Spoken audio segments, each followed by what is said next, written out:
नमस्कार दर्शक बंधु मु कंढेई कंढेश्वर को आपण मन को समस्त को स्वागत करुच्ची।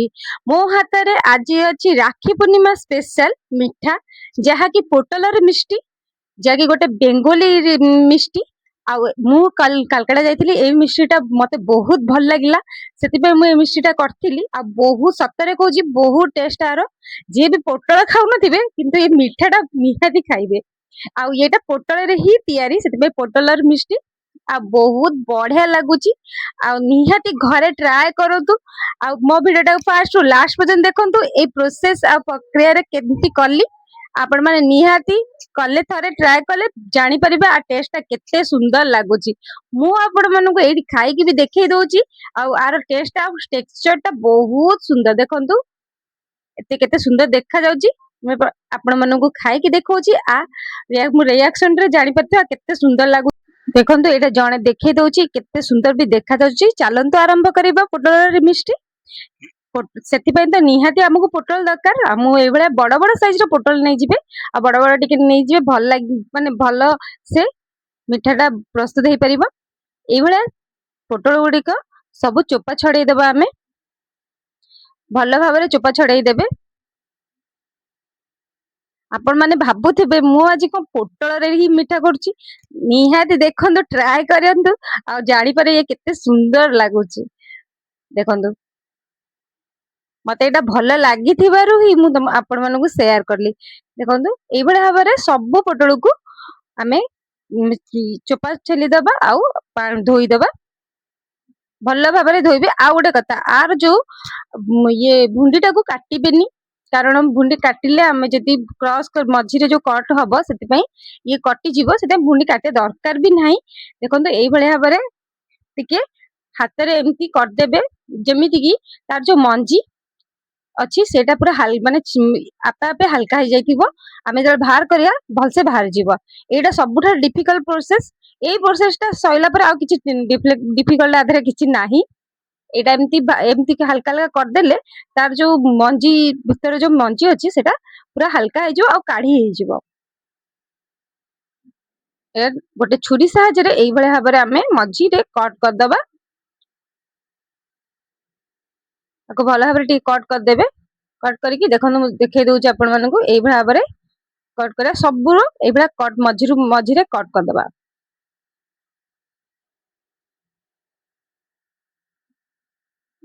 देखनु मैं देखै दउछि एई भले कट कर देबे सबुरो कर देबे एई भले भाबरे।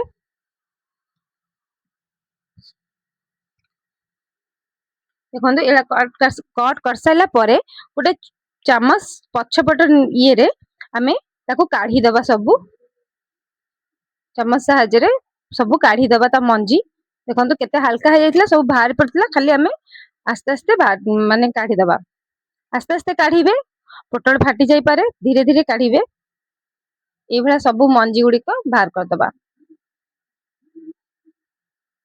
परिष्कार पूरा कर दबा।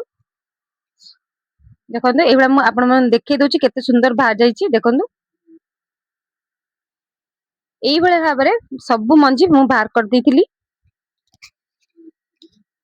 देखंतु एई भले भाबरे मंजी सब बाहर कर देथिली आ एबे कोन करिया एई मंजी को आपण माने रोसई रे भी करि परिबे आलू रे तकारी भी करि हबो किछि नाही कोळिया मंजी उडा आकु सब एबे धोई देबा भल भाबरे भल सफा पानी रे हम एबे धोई देबा। एई भले भाबरे हाथ ये भितर ये करिकि हाथ रे पोटल भितरु सब भल परिष्कार करी धोई देबा। एबे हमें गोटे जगह को छाणी दबा छाणी साला परे गोटे पात्र रे पानी किछि देकी एठी मु गछि खाइबा चूनो नेइथिली चूनो जोटा पान चूनो सेटा ही नै जिबे हाफ चम्मच आउ ताकू ताधरे गोळेई देबे से पानी रे एठी पानी गोळेई देबे कारण आधरे हमें पोटला को सोक करिबा एटा दबा द्वारा चूनो जमा स्किप करबेनी कारण एटा दबा द्वारा आम पोटलटा बास्ना कटि जाए आउ तार जो मिठा अंश ताधरे बेसी लागे आ माने क्रंची लागे ना आउ नरम हो जाए सेति पई आकु पूरा ନିହାତି ଆମେ ଚୂନଟା ଲଗେଇବା। ଏଇଟା 4-5 ଘଣ୍ଟା ମୁଁ ଛାଡି ଦେଇଥିଲି। ତାପରେ ଏଇଟା ଆପଣ ମାନଙ୍କୁ ଦେଖେଇ ଦଉଛି କେତେ ଟାଣ ହେଇଯାଇଛି ଚୂନ ଦେବାର। ଏଇଟା ଯୋଉ ଟାଣ ହେଇଯାଇଛି ଆମେ ଯେତେବେଳେ ସିଝେଇବା ଠିକ ଠାକ ପୁରା ତା ଇଏକୁ ଆସିଯିବ, ତା ଷ୍ଟ୍ରକ୍ଚରକୁ ଆସିଯିବ। ସେଥିପାଇଁ ଚୂନଟା ନିହାତି ଦେବେ, ଜମା ବି ସ୍କିପ୍ କରିବେନି। ଏଇଟା ଦେଖନ୍ତୁ ଏବେ ମୁଁ ଚୂନର ଯୋଉ ଚୂନରେ ବୁଡେଇଥିଲି ଯୋଉ ପାଣିରେ ତାକୁ ଆମେ ଛାଣିଦବା, ଭଲ ସଫା ପାଣିକୁ ଛାଣିଦବା। ଏବେ ସଫା ପାଣିରେ ଆମେ ଏବେ ଆଉ ଥରେ ଧୋଇଦବା, କାହିଁକିନା ଚୂନ ପାଣିଟା ନା ଭଲ ଭାବରେ ଧୋଇଦେବେ, ପରିଷ୍କାର ଧୋଇଦେବେ। ଏଠି ଧୋଇ ସାରିଲା ପରେ ମୁଁ ଆପଣ ମାନଙ୍କୁ ଦେଖେଇ ଦଉଛି ଏଇଭଳିଆ ଭଲ ଭାବରେ ପାଣି ଯେମିତି କାଢିକି ଆଉ ଗୋଟେ ଜାଗାକୁ ଆମେ ଟ୍ରାନ୍ସଫର କରିଦବା ପୋଟଳକୁ ସବୁ।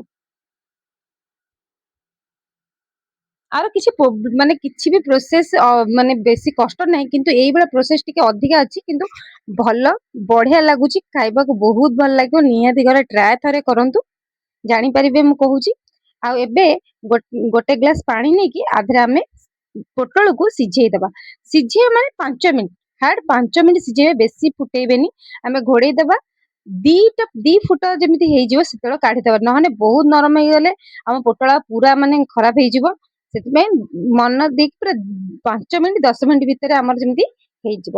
ଆଉ ବେଶୀ ଯଦି ଫୁଟେଇବେ ନା କିଛି ବି ରହିବନି ପୋଟଳର, କାହିଁକି ନା ଇଏ ପୁରା ନରମ ହେଇଯିବ ଆଉ ଭଲ ବି ଲାଗିବନି ବେଶୀ ନରମ ହେଲେ।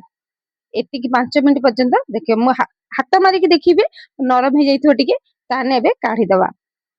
ମୋର ହେଇଗଲାଣି, ମୁଁ ଏବେ ଆସ୍ତେ ଆସ୍ତେ କରିକି କାଢିଦବା।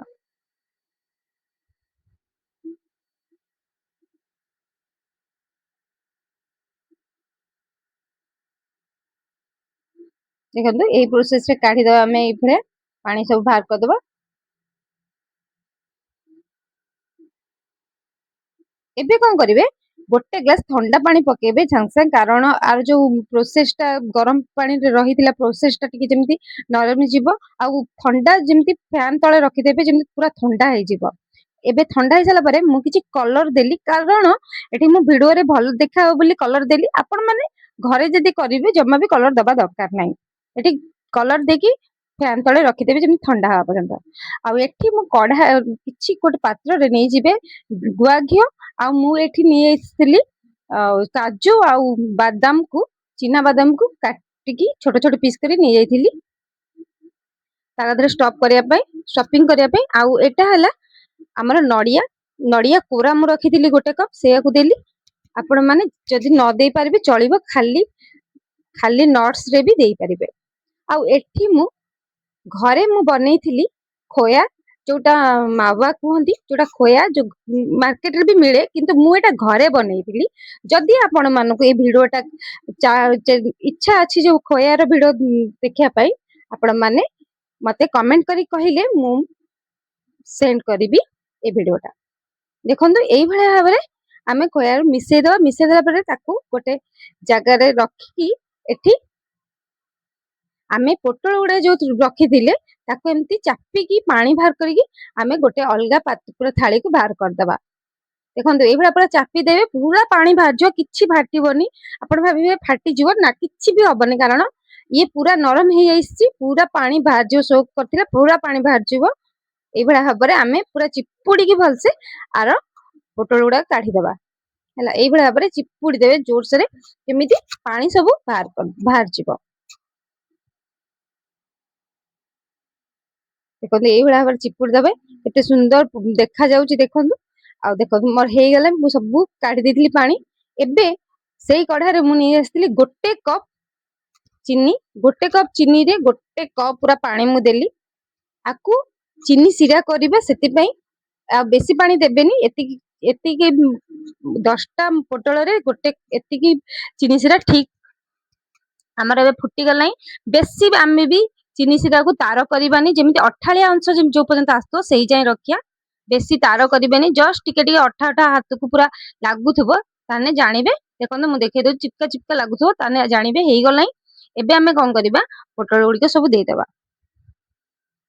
ଦେଖନ୍ତୁ ପୋଟଳ ଗୁଡିକ ସବୁ ଦେଇଦେଲେ, ଏବେ ସେଇ ପୋଟଳ ଟିକେ ରାନ୍ଧିବା, ମିଡିୟମ ଆଞ୍ଚରେ ରାନ୍ଧିବେ। ରାନ୍ଧି ମାନେ ମାତ୍ର 5 ମିନିଟ, ବେଶୀ ବି ନୁହଁ। ତା ଏପଟ ସେପଟ କରିବେ, ଯେମିତି ପୋଟଳ ଟା ଫୁଟି ଆସିଲେ ହେଇଗଲା ଆମର। ସୋକ୍ କରିଦେଲା, ଯେତିକି ଚିନି ସେଟା ରହିବା ଦରକାର ସେତିକି ରହିବ। ବେଶୀ କଲେ ବେଶୀ ସିଝିଯିବ, ସେଥିପାଇଁ ଯେତିକି ଦରକାର ସେତିକି କରିବେ। ଆଉ ଏବେ ଆମେ କାଢିଦବା ପୁରା। ମୁଁ ଗ୍ୟାସ ଟା ବନ୍ଦ କରିଦେଇ ସାରିଲା ପରେ ଆପଣ ମାନଙ୍କୁ ଦେଖଉଛି ମୁଁ କାଢିକି ଏଇଭଳିଆ କାଢିଦେବେ। ଆଉ ଏଇ ଯୋଉ ଚିନି ସେଟା ଆପଣ ମାନେ ଯୋଉଥିରେ ପକେଇକି ଖାଇପାରିବେ, କିଛି ନାହିଁ। ଏଠି ଦେଖନ୍ତୁ ପୋଟଳକୁ ଦେଖେଇ ଦଉଛି। ଆଉ ଏଠି ମୁଁ ଯୋଉ ଖୟା କରିଥିଲି, ଏଠି ମୁଁ ଚିନି ଗୁଣ୍ଡ ଆଉ ଗୁଜୁରାତି ପକେଇକି ଚିନି ଗୁଣ୍ଡ କରିଦେଇଥିଲି। ଚିନି ଆଉ ଗୁଜୁରାତି ପକେଇକି ଗୁଣ୍ଡ କରିଦେଇଥିଲି। ସେଇ ହାଫ କପ୍ ଚିନିର ଗୁଣ୍ଡ କରିକି ଗୁଜୁରାତି ପକେଇକି ଗୁଣ୍ଡ କରିଦେଇଥିଲି। ଏଇଭଳିଆ ପ୍ରୋସେସ ଯଦି କରିପାରିବେ, ନହେଲେ ଗୁଜୁରାତି ଗୁଣ୍ଡ ଦେଇପାରନ୍ତି, ଆଉ ଚିନି କୁ ଗୁଣ୍ଡ ଏକ୍ସଟ୍ରା ବି କରିପାରନ୍ତି। ମୁଁ ଏଇଭଳିଆ କରିକି ତାକୁ ଭଲ ଭାବରେ ଗୋଳେଇ ଦେଇଥିଲି। ଆକୁ ଏବେ ଗୋଳେଇ ଦେଇକି ଆମେ ଦେଖନ୍ତୁ ଏଇଭଳିଆ ପୋଟଳରେ ମଝିରେ ଆମେ ଷ୍ଟଫିଂ କରିଦବା। ଦେଖନ୍ତୁ ଏଇଭଳିଆ ପୁରା ଘରେ ଥିବା ଜିନିଷରେ ମୁଁ କରୁଛି। ଆଉ ପୁରା ପୁରା ମାନେ ବଜାର ଷ୍ଟାଇଲ ର ମିଠା। ଆପଣ ମାନଙ୍କୁ କେବେ ବି ମାନେ ୟକିନ ହବନି ଯେ ଘରେ ବନା ହେଇଛି ଏଇଟା। ବହୁତ ବହୁତ ଟେଷ୍ଟ ଲାଗୁଛି। ଆଉ ଏଇଟା କରିକି ଆପଣ ମାନେ ଫ୍ରିଜ ରେ ଷ୍ଟୋର କରିକି ରଖିଦେବେ। ତାପରେ ଖାଇବେ ନା, ତ ଆପଣ ମାନେ ମୁଁ ଯାହା କହୁଛି ଆପଣ ମାନେ ବି କହିବେ ଏତେ ବହୁତ ସୁନ୍ଦର ଟେଷ୍ଟ ହେଇଛି। ଦେଖନ୍ତୁ ଏଇଭଳିଆ ଭାବରେ ଆମେ ଷ୍ଟଫିଂ କରିଦବା।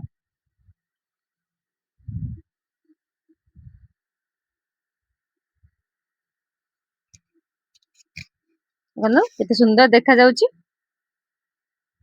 ସବୁ ଏବେ ଆମେ ଏଇଭଳିଆ ଷ୍ଟଫିଂ କରିକି ଆଧରେ ମୁଁ ଗାର୍ନିସିଂ ପାଇଁ ଖାଲି ବାଦାମ ଟିକେ ଟିକେ ଲଗେଇ ଦେଇଥିଲି। ଆପଣ ମାନଙ୍କ ଇଚ୍ଛା ଲଗେଇଲେ ଚଳିବ, ନ ଲଗେଇଲେ ଚଳିବ। ଦେଖନ୍ତୁ କେତେ ସୁନ୍ଦର ଦେଖା ଯାଉଛି। ଏବେ ଆମର ରେଡି ହେଇଗଲା ପୋଟଳର ମିଷ୍ଟି। କେମିତି ଲାଗିଲା କମେଣ୍ଟ କରି ନିହାତି ଜଣାନ୍ତୁ। ଧନ୍ୟବାଦ।